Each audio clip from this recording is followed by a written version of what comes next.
Hi everyone, welcome back to Grandpa Mark's Hobbies and an unboxing of something I didn't even know I was supposed to get.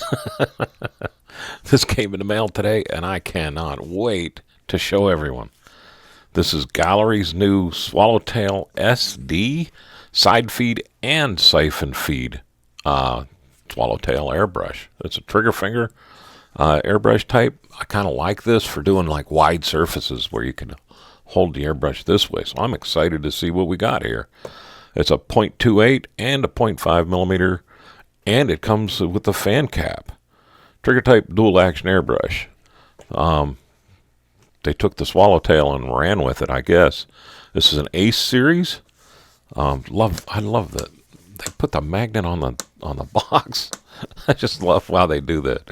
All right, let's open this up and see what we got.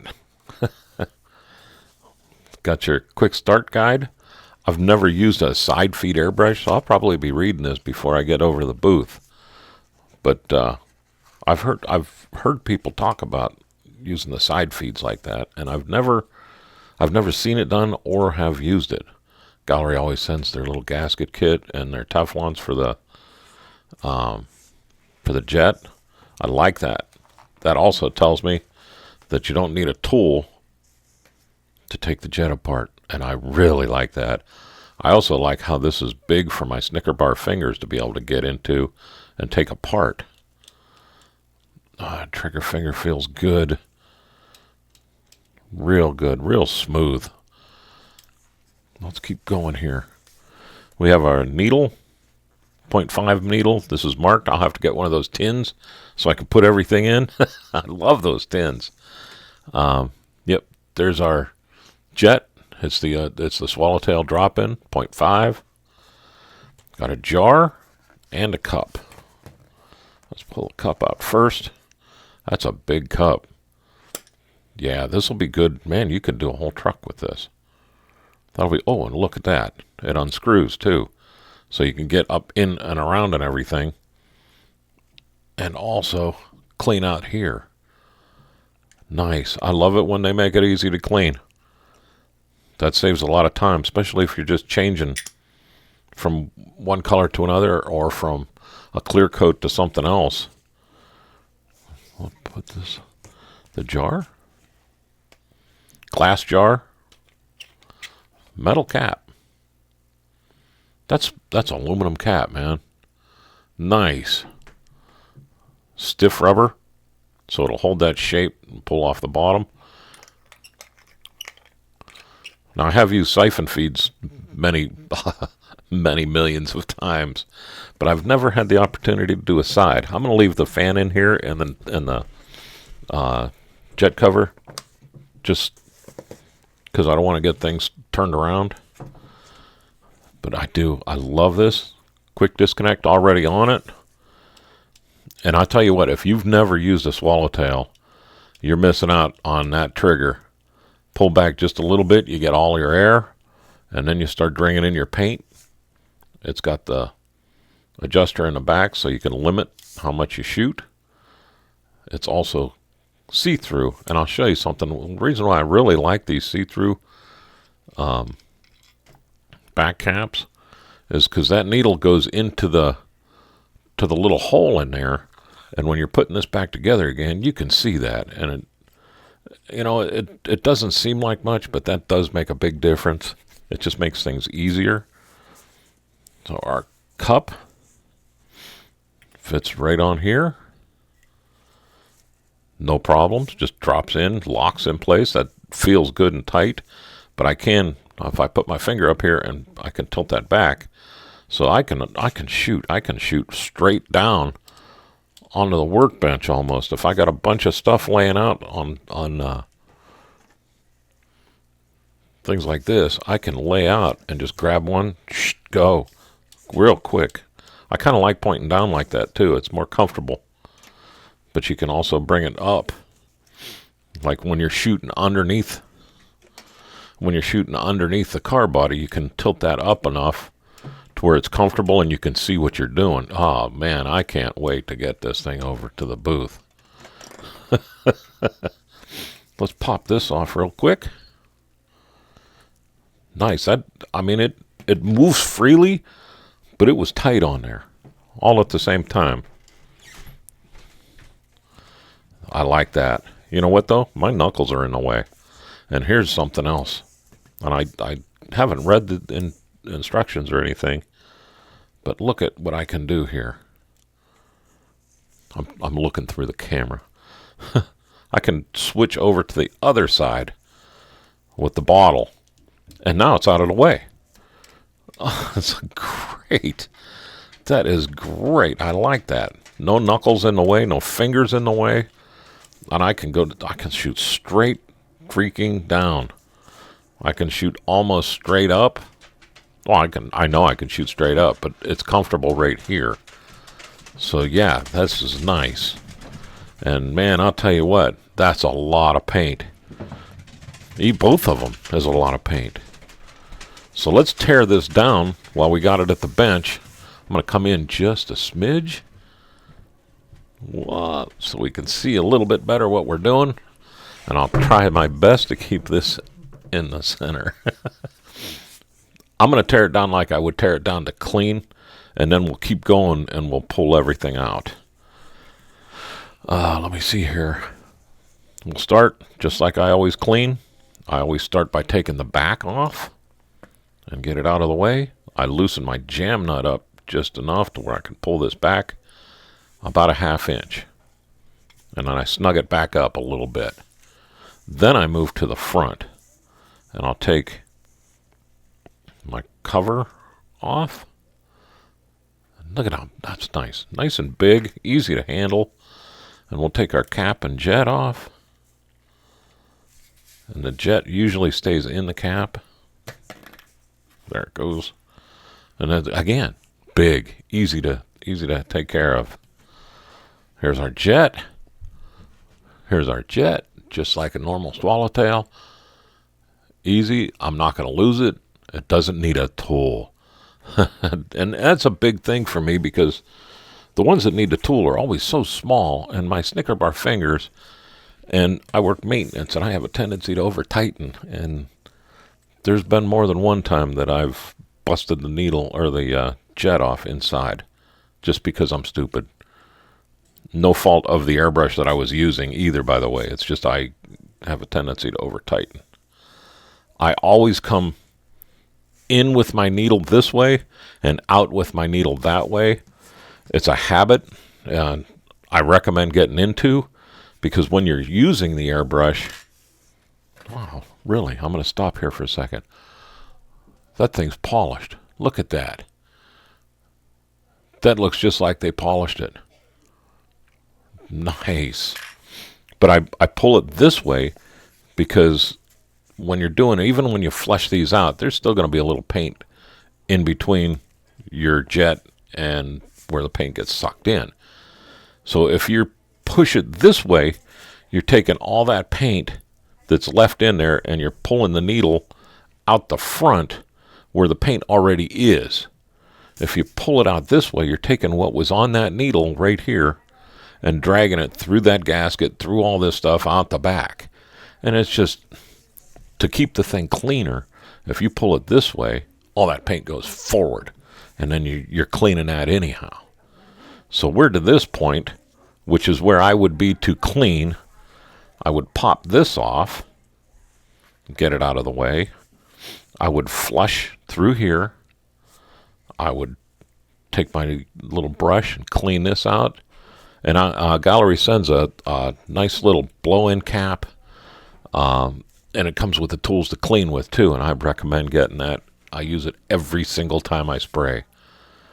But you run that through there. You can run the brush clean through this way. That's a clean through pass.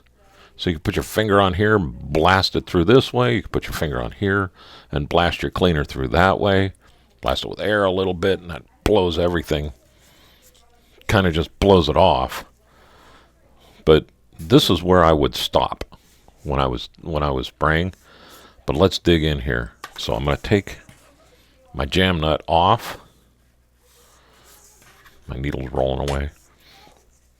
We're going to loosen our quick disconnect and take it off. I want to take this handle off. We're going to take the handle nut off, and it just comes long threaded, but it comes off very easy. There's the Swallowtail handle. I like it. It's clear, but I love that color. And now here is our air valve. And I'll take it out. I'll go this far with it here. And that just pops out, leaves your little valve that opens up. You push it back, air comes through into a little Schrader valve in here. We'll go all the way here. There's a little spring and a seat. And this piece will push all the way out. There's a little gasket there, and that's what stops the air. So it's like an oversized Schrader valve, like what you would see in other airbrushes. Put it back in. Put that back on. And we're going to tighten that back up. And I do give that a good tighten. They have a wrench thing here. I've never needed to wrench it on. But I don't know. And then there's a little screw here.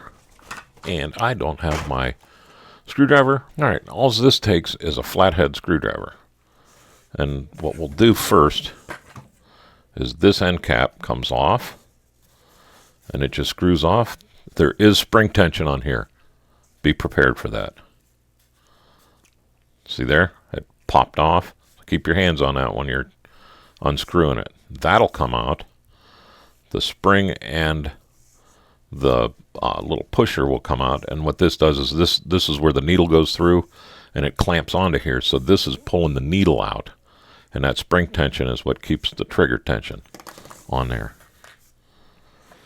So there's that. We still have our trigger attached. There's a little spring in here on this cap.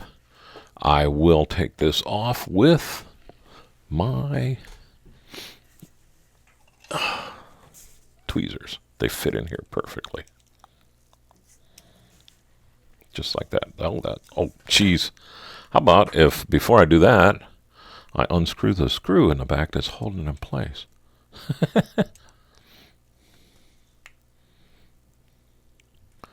This just unscrews straight out. It's a little screw. Do it on top of the table so you don't end up with it in the carpet. That'd be a bummer to try to find. So we put that, and I'm keeping everything up here out of the way. Now this will unscrew with no resistance at all. That screw is what holds this in place. And I'm just using my tweezers as a large screwdriver because I know there's no pressure on this. And these fit perfectly in there where I'm not going to scratch anything. This is long-winded, so you just have to bear with. But this brass piece comes out. There'll be a spring behind it that comes out. And this is a full, what I get into teardown. There's that little spring I was telling you about. And the next thing that comes out will be the part that pushes down on the trigger. What you do with this is you kind of tilt it, give it a tap, and that'll push that little brass piece down. And then your part will fall right out. And see, they already have a good amount of grease on there. And that's enough grease to last for a long time. But that's all there is to it. You can go in deeper. That's how you get into the next gasket, is inside there. That piece would unscrew. If you don't ever have to take that out, don't. I've never had to. There's no reason to unless it goes really bad. But again, I've been using airbrushes for a long time and never had to take them down that far. So, and the reason I take it down this far, it's like every 6 months I'll grease all my airbrushes, and that's the only reason to do this. This goes back in this way, and it falls right in. There, it is square, so once you get it in there, it's not going to roll around on you, so you don't have to worry about that. Our spring goes back in. Drop that in. Brass piece goes in, and what you're going to look for is that little hole to line up with that hole perfectly. And it is a machine piece, so it will fit perfectly. Just finger in like this to get it started, so there's no possible way of cross-threading that brass. And then threads feel good, I'm telling you. They really do. Oh, the dogs are getting into it upstairs. Somebody must have came. But that's all we're doing, and I can feel the tension coming back onto this trigger. So we're getting close. There's our brass piece starting to show up. You can see the hole starting to show. We'll bring it around one more time and see if we're there. I might take it, let's try one more turn. See, one more turn is perfectly centered. Now we'll get that screw started. This is always fun for my big fingers. And what I do is I'll get it dropped in there. And remember, that's a brass fitting and a metal screw. So if it doesn't go on easy, don't force it. Sorry, my knuckles are in the way. See, it should go in there very easy. And it doesn't need to be super tight, just snug. It's not going to vibrate itself out or anything like that. Now the next thing is we're going to put this back in, and if you look, it's got a groove cut in it. That groove goes over top of the screw. It slides on that way and keeps everything lined up. See, it won't spin in a circle. It just goes right in over top of the little screw in there and fits in there just right. Like that. That's all it needs. Put the spring over top. And now remember, you're going to have spring tension on this. So we'll bring this back in, push it, screw it all the way in to where it hits. Give it a little snug tight. That's all you need to do. Now I'm going to put my air valve back on. Again, it's got a little rubber washer. Just get it on there. You don't need to put pliers on there and crank it on or anything like that. Just get it back on. That'll be good. We'll put the handle back on. From here you can go out this way or with the handle. I'm going to put the handle on. It's got a little notch on it where it lines up. No notch on the back. Just drops on. Our lock nut threads on. This is cool how they did that. It threads on, and then it has relief to where it goes on there to give that gap, that undercut, so that you're not double nutting this, and that lets the Teflon seat sit tight. I do give that a good crank because I do spin these around quite a bit when I'm cleaning them and things like that. But I don't, I'm not really jamming it on there. Let's go with the front, and we'll work our way back just like I do when I'm cleaning.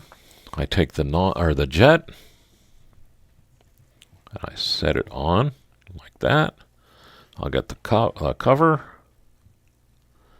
and I'll set it on like this. Make sure the threads go in easily like that. I mean, they should just barely turn on there. If they don't, it might be that this turns sideways. And you can drop that in here like that and put it on this way, because it does go right in there like that. And then bring it on, and just little snug. Don't crank it, just a little snug is all you need. The cover on, that's a needle protector is what that does. And I use them all the time because I would be one to stab myself.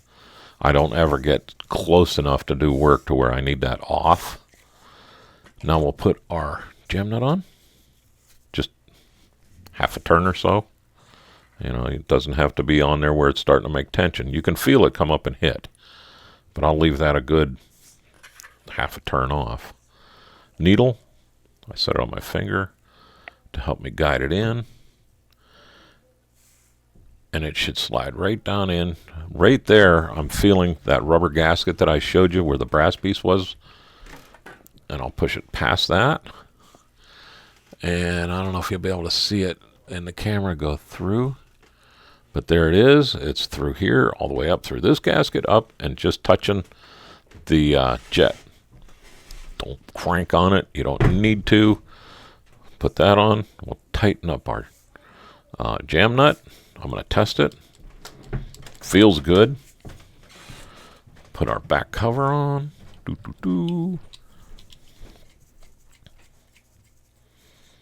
Like that. You don't have to crank anything. Like I said, we are done. Now we have just the little plug. Which side you want to put it on is up to you. I will probably be testing this with the cup. And the cup goes this way for me, just because it helps balance, and I feel it feels normal to me that way. But there is the new side feed Swallowtail SD. I'm going to put the rubber piece back on. I don't usually save them on there, but right now I will because I haven't even used it yet. But I like it. It's the typical Swallowtail setup. I think even better. But there we go. I will let you go. Next thing you'll see is this over at the spray booth being used. That'll be a video down the road. I do have some things I got to spray that are big. I got my blimp. This will be perfect for spraying the blimp. But right now, I'll let you go. Thank you very much for watching. You all have a great day, and thanks again, Gaahleri, for this opportunity.